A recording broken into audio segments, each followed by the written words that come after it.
રાજકોટથી મોટા સમાચાર। રાજકોટના ગેમ ઝોન આગકાંડ મામલે ફાયર અધિકારીનું નિવેદન સામે આવ્યું છે। ઇલેક્ટ્રિકના વાયરિંગનું એપ્રુવલ સર્ટિફિકેટ મંગાવ્યું છે। ગેમ ઝોનમાં ચાઇનાની બનાવટની લાઇટનો ઉપયોગ થતો હોવાનો ખુલાસો થયો છે।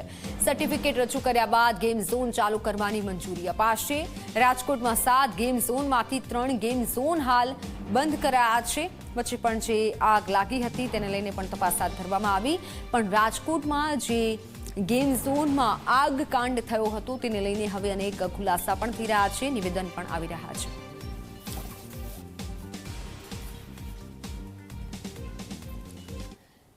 ત્યારે રાજકોટમાં જે ગેમ ઝોન અગ્નિકાંડ થયો અને તેને લઈને હાલ જે નિવેદન સામે આવ્યું છે કે ફાયર અધિકારીનું શું કહેવું છે, આપણી સાથે ગૌરવ જોડાઈ ચૂક્યા છે। ગૌરવ, ફાયર અધિકારીનું શું નિવેદન છે, શું કંઈ સામે આવ્યું છે?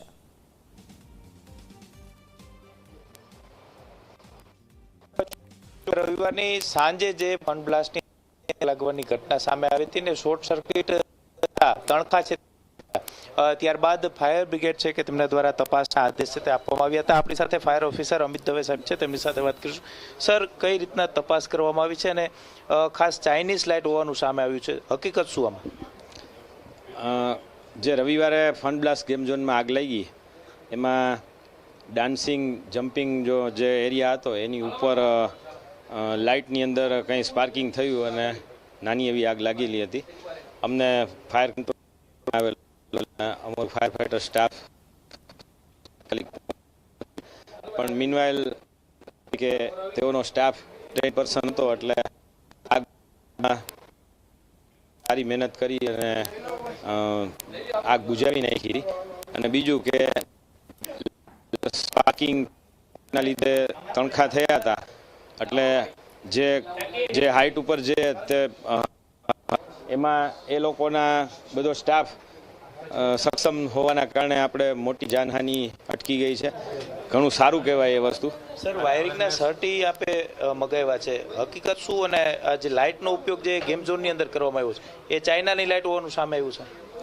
એટલે વાયરિંગમાં એવું છે કે ચેકિંગ કરાવવા માટે આપણે એમને કીધેલું છે, એ દિવસે જ કહ્યું હતું, અને ત્યાં જીબીના એન્જિનિયર પણ સાથે હતા અને એ લોકોએ પાવર કટ ઓફ પણ અમારી નજર સામે જ કરી નાખ્યો હતો કે ભાઈ જ્યારે આ આખા ગેમ ઝોનની અંદર ઇલેક્ટ્રિકનું વાયરિંગ અને સર્ટીને જે કાંઈ ક્યાંય કચાશ હોય તો એ, કારણ કે ઓવરહીટના કારણે આ વસ્તુ બને એ સ્વાભાવિક છે કે 40 ડિગ્રી 45 ડિગ્રીની વચ્ચે તાપમાન અત્યારે રહે છે, તો એના લીધે પણ થોડી એ પણ વસ્તુ બની હોય, એટલે વાયરિંગ અને સર્ટિફિકેટ આવ્યા પછી આપણે એમને ચાલુ કરવાની પરવાનગી આપશું।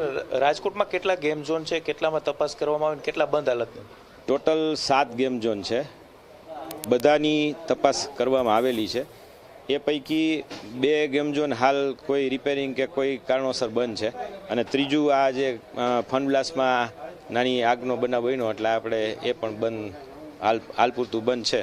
સાહેબ, સામાન્ય રીતે કોઈ પણ ગેમ ઝોન હોય ત્યાં લાઇટિંગ માટે અલગ અલગ કલરની લાઇટિંગ માટે લાઇટોનો ઉપયોગ થતો હોય છે, આપે કરી એની અંદર આ જે લાઇટ છે કઈ કંપનીની અથવા તો કયા દેશની, કંઈ એવું સામે આવ્યું છે? ના, લાઇટિંગ માટે હવે તમે જે ક્વેશ્ચન કરો છો એ ખરેખર તો પીજીવીસીએલને લગત છે, અને વિનંતી છે કે એ લોકોને આપ પૂછો તો ખ્યાલ વધારે આવશે। હવે શું તપાસ રહેશે આપણે? હવે એ લોકો સર્ટીને આપી દેશે ઇલેક્ટ્રિકના ફિટનેસનું, બરાબર, ત્યાર પછી અમે એમને ગેમ ઝોન યુઝ કરવા માટે પરમિશન આપી દઈશું। ફાયર સેફટીના સાધનો અને ખાસ કરીને એનઓસી લેવાનું એ અને બાંધકામનું સર્ટી આ બધું તેમની પાસે હતું કે નહીં? આપણે શું તપાસ કરી?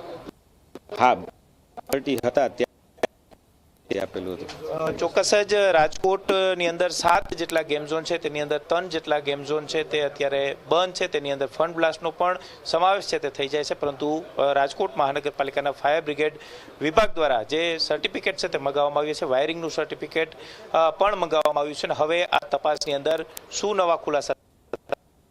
જી